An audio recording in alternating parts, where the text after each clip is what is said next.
Stanley had abandoned me countless times for his childhood sweetheart when he wanted to leave me again at our engagement banquet because of a phone call from that girl. I held his hand for the first time, pleading meekly, "Can't you stay and wait until we finish the ceremony?" The venue was filled with friends and family waiting for us to take the stage. Stanley was dressed in a pristine white suit, looking handsome and upright, but there was not a hint of the sweetness of an engagement on his face. His eyebrows furrowed with worry for another woman. Stanley impatiently loosened his tie. "Wife Tina is sick. I have to go and check on her. You know her health has always been poor, always poor health. How can Tina, who is lively and eats well, be unwell every day?" This excuse was incredibly lame, but it always worked like a charm on Stanley. I stubbornly held on to Stanley, unwilling to let go. "But how can you keep someone who wants to leave? Wife, be good, Anne. Wait for me. I promise to make it up to you in the future." He decisively shook off my hand and walked away, just like every time before. He used the promise of the future to plate me, but he didn't know we don't have a future anymore. I lost my memory at the engagement banquet, chasing after the runaway groom. Stanley, I was hit by a speeding car. I remember everyone except him.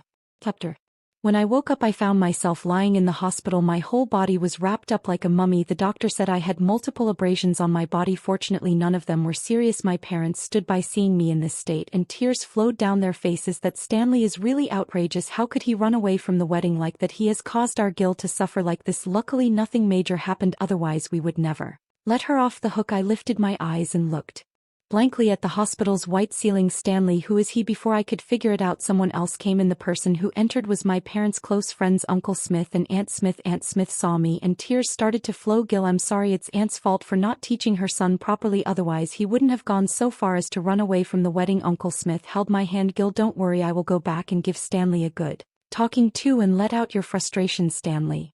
It's Stanley again. They all say that Stanley is the one who caused me to end up like this, but who is he exactly? Why do I have no memories at all?" Seeing me silent and expressionless, my parents became anxious again. They kept asking me if I was in pain, if I was hungry, if anything was uncomfortable. Aunt Smith and the others started cursing Stanley continuously. I looked at Aunt Smith, who was endlessly scolding, and said, "Who is this Stanley you're talking about?" My question shocked everyone in the room. My mom was so frightened that she called the doctor over again to perform a brain examination. The final result was temporary amnesia caused by brain damage sustained in the accident. Upon hearing this conclusion, I blinked my eyes. Amnesia? But why do I remember everyone else yet I have forgotten Stanley? I suppose it's because he isn't important. Stanley appeared on the second day of my hospitalization. He was brought over by the guilty Uncle Smith and Aunt Smith to give us some space. My parents and Aunt Smith voluntarily stepped out. He reluctantly walked in, seeing me lying in the hospital bed covered in injuries. His brows furrowed impatiently and a mocking smile appeared on his face. "Gil, what kind of trick are you playing now to deceive me into coming back? Not only did you turn yourself into this ghostly appearance, but you also pretended to have amnesia with my parents. You're really something." I lifted my head and looked at him. The person in front of me was undeniably handsome. That face could rival even a movie star, but the words coming out of this face were far from pleasant. He disdainfully said, "You're acting like a melody drama actress. No wonder Tina says you're the most scheming person behind everyone's back." I didn't believe it before, but now I see it clearly. "Do you know that Tina is also in the hospital? When she heard about your accident, she had a heart attack from worry. She's in the intensive care unit now. Her condition is much more serious than your injuries, and she needs my care more than you. It seems that this Tina holds much more importance in Stanley's heart than I do." "That works out perfectly. He's not important to me anyway, otherwise how could I have forgotten about him?" "Well then go take care of her," I suggested. It seemed like Stanley didn't hear my words clearly. "What did you say?" I said. "Since you're so concerned about her, go take care of her. My parents are here. There's no need for someone else's help. This person really, even if he wanted to take care of me, I wouldn't want it. Who would willingly let a stranger take care of them? Someone else. I've become someone else." Stanley sneered. "Gil, I've had enough of your words. It's fine to be angry, but repeating it over and over again is going too far." I didn't understand his meaning. "Someone who was insignificant in my memory. How am I suddenly someone else?" Seeing me silent, Stanley's expression softened. He sat on my bed wanting to hold my hand. The moment our skin touched, I pulled my hand away as if it was being electrocuted. His touch made me feel extremely uncomfortable. "What are you doing? Don't touch me." Stanley's face immediately turned dark and gloomy. "Gil, I've been giving you face. Now you won't even let me touch your hand. Is the next step calling off the wedding?" I looked at Stanley with confusion. "I heard them say that we never got engaged, right? Why would there be any need for a breakup?" "Then yes, according to my parents' account, Stanley left before the engagement ceremony even started, so we never actually got engaged, let alone talk about breaking up. Now I have completely forgotten about him. We are strangers once again." Stanley's face grew even more unpleasant after my remarks. He looked at me deeply as if trying to find traces of acting on my face, but I Genuinely forgot about him. I care even less about him now. What can he possibly see? I raised my head confidently, allowing Stanley to look at me however he pleased. Stanley gained nothing and admitted defeat. He sighed, saying, "Darling, I know I was wrong. I shouldn't have disregarded your feelings and left in the middle of the engagement banquet. I also know that you pretended to have amnesia to make me regret and feel sad, but what can I do? Tina has no one else but me. Her health is not good, and if she falls ill, who will take care of her? Do you want me to ignore someone's life for the sake of our engagement banquet? If something really happens, if a life is involved between us, will we still be happy in the future? Besides Stanley, I don't have any other friends. Please don't blame Stanley. If you want to blame someone, blame me. I'm truly despicable. If you want to hit or scold me, go ahead, but please don't take Stanley away from me. He's the only friend I can rely on. If even he ignores me, I don't know how I'll go on living." As Tina grew up, her days in the Jones family became increasingly difficult. No wonder she clung to Stanley, the heir of the Smith family. I opened my mouth about to reassure her. Not only would I not take Stanley away from her, but I would also bless them to grow old together, united forever. But before I could speak, Stanley said with concern, "Tina, no one can take me away from you." He then looked at me warningly. "Not even Gil." Upon hearing this, I saw Tina's expression visibly brighten in her eyes. There was a hint of triumph, provocation when she looked at me, but what was there to be triumphant about? What was there to provoke? I hardly even remembered Stanley. How he was or what he did had nothing to do with me. I met Tina's gaze directly, causing her to pause for a moment. "Since we're friends, helping each other is only natural. You can rest assured that I won't stand in the way of Stanley being with you. You're sick and need rest, so let him take care of you." As soon as I finished speaking, Tina's expression turned joyful. She looked at Stanley with delight, but Stanley didn't seem as happy as she did. He bit his lip, his face filled with frustration as he glared at me. It seemed like he was angry at my magnanimity, but isn't what he wanted for me to not care anymore? As Stanley's expression worsened, Tina said with a hint of grievance, "Gil, I knew you're still blaming me, still saying hurtful things. Please, can you forgive me?" Tina's words made Stanley suddenly realize something. He looked at me as if he had seen through me and said, "Gil, you've gone too far. No matter how jealous or resentful you are, there should be a limit. Do you not realize that Tina is currently a patient and can't handle any more stress? Please leave. Don't be in our sight." After saying that, Stanley supported Tina and walked away. As I watched their backs, I couldn't help but find it amusing. It was Stanley who didn't want me to leave just a moment ago. Now he was eager for me to go. "But Stanley, I'm not a dog that comes running at your back and call after leaving. This time I only want to never see you again." Chapter 1. Had a blast. During my days of rest at home, I had endless snacks to eat and countless variety shows and movies to watch. When I got bored, I would play some online games. Once my health improved a bit, my parents arranged for me to go abroad for further treatment. I chose an island country to experience the sunshine and beaches.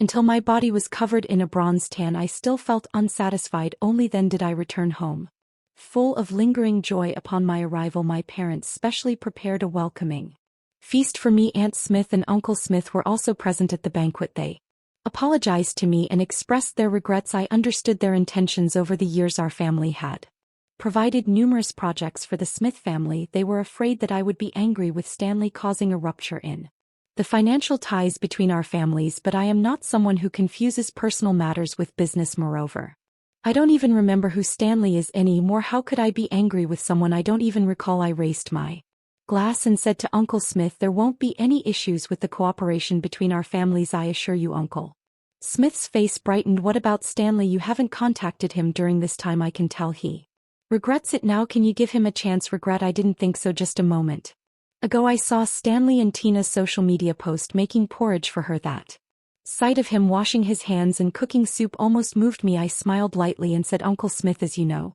I have amnesia. I've forgotten who Stanley is. You don't need to mention him to me anymore." As I finished speaking, Uncle Smith's face turned pale and defeated. "I understand, Gil. It's that boy Stanley's own misfortune. He doesn't deserve you." Chapter. After the welcoming feast, I thought I would never have any interaction with Stanley again, but that very night I received a call from Stanley. "Gil, I gave you a month of cold treatment to reflect, but how can you still behave like this? What did you mean by what you said to my parents today? You're just angry that I didn't attend your welcoming feast, right?" Tina had a stomach ache and suddenly wanted to eat the millet porridge I made for her, so I couldn't make it. Her heart condition is delicate and she needs proper care. Can't you stop being so petty? Call my parents right now and explain yourself. If you're really planning to cut me off, don't blame me for never speaking to you again. Never speaking to me again? Who cares? Well then never speak to me again. Gil, are you Done yet, I cut off Stanley's furious voice, who has the patience to listen to his nonsense. Hume's not anyone to me. He intentionally ignored me for a month, making me reflect on my own why is he so confident. Without hesitation I proceeded to block him completely. I don't want this jerk to pollute my contact list. Chapter after returning, I didn't rush to go back to work at my family's company. My parents were scared by my recent accident. They wanted me to stay at home and continue to recover for a while. Feeling bored at home, I picked up my phone and called my best friend in no time. Lucy arrived in her flashy Lamborghini. Well, Gil, it seems like you really forgot about Stanley. If you dare to contact me, Lucy exclaimed. I was taken aback. What do you mean? Lucy laughed and said, you really forgot how? From Lucy's description, I came to know the truth. Ever since I started dating Stanley, he felt that the people in my previous circle were not ambitious enough and forbade me from hanging out with them, so I haven't been in contact with them for years. Hearing this, I was dumbfounded. Was I under some kind of spell? Before, not ambitious. Although Lucy and her friends are from affluent families, they are also actively involved in their own businesses. Where's the lack of ambition? Seeing my reaction, Lucy defended me, saying, it's good that you forgot. I always knew you and Stanley wouldn't last. That illegitimate daughter from the Jones family, she knows she'll never get ahead on her own, so she clings on to Stanley. Unfortunately, he falls for it and has no sense of boundaries. Since they're so inseparable, let them be together. I nodded. You're right, I have already let them be together. So have you become a Sherlock Holmes now? Tyler's teasing quickly brought me back to my teenage years. It was true that I loved reading various detective novels back then, analyzing the intricacies of the cases. I thought it was just my little hobby, but it turned out he had noticed. Unconsciously, I felt that our distance had narrowed significantly. He was no longer the distant, godlike figure, but the handsome prince sitting in the corner of the library. I actually didn't like going to the library, but Tyler's persistence kept motivating me. I thought, if someone as excellent as him was still working so hard, why shouldn't I make the most of my time and strive as well? Shared memories brought the two of us closer. I really liked you back then, so serious and diligent, Tyler said to me.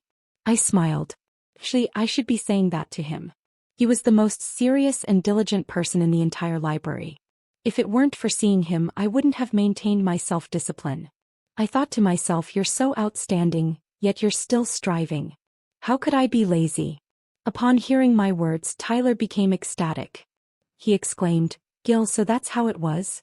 Do you know, I thought the same way. I saw you going every day and I couldn't bring myself to slack off either. Who would have thought we were encouraging each other? In that moment we looked at each other and laughed. It turned out that we were both striving for each other back then. What a strange fate this is. Suddenly Tyler exclaimed. I quickly looked behind him and saw Stanley with a grim look on his face, holding an empty wine glass. He had intentionally spilled red wine on Tyler.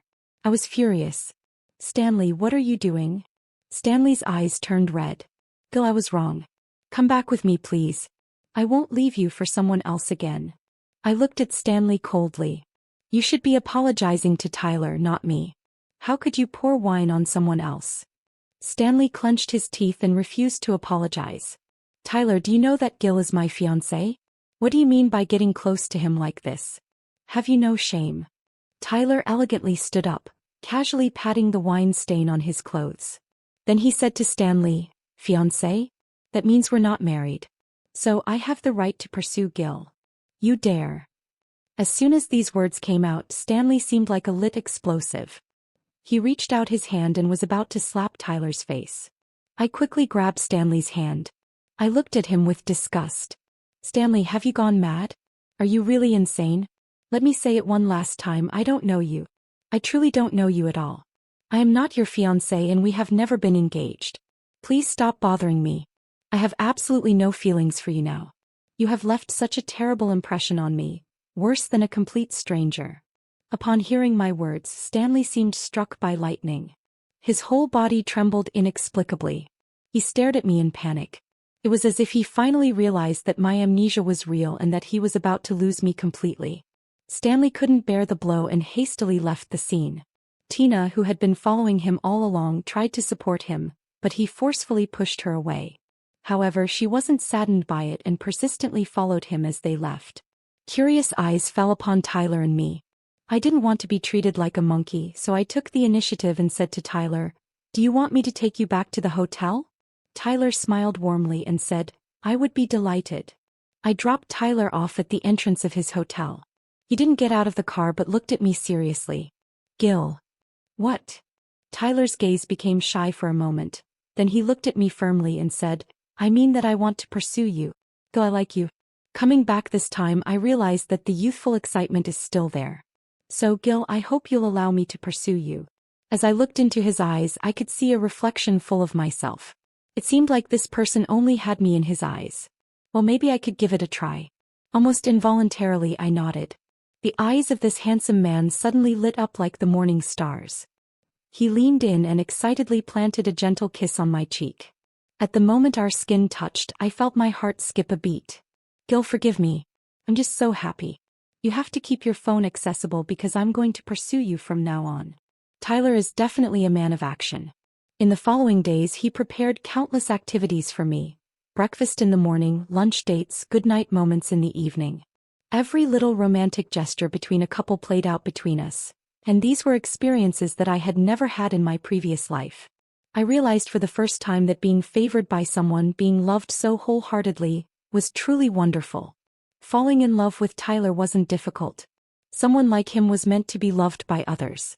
And as the lucky one whom he had fallen in love with, I couldn't escape his web of affection. Soon enough I brought him home. My parents adored Tyler the moment they saw him. Smiles stretched across their faces throughout the meal. Tyler, this beef is delicious, try it. And these prawns are great too, have some more.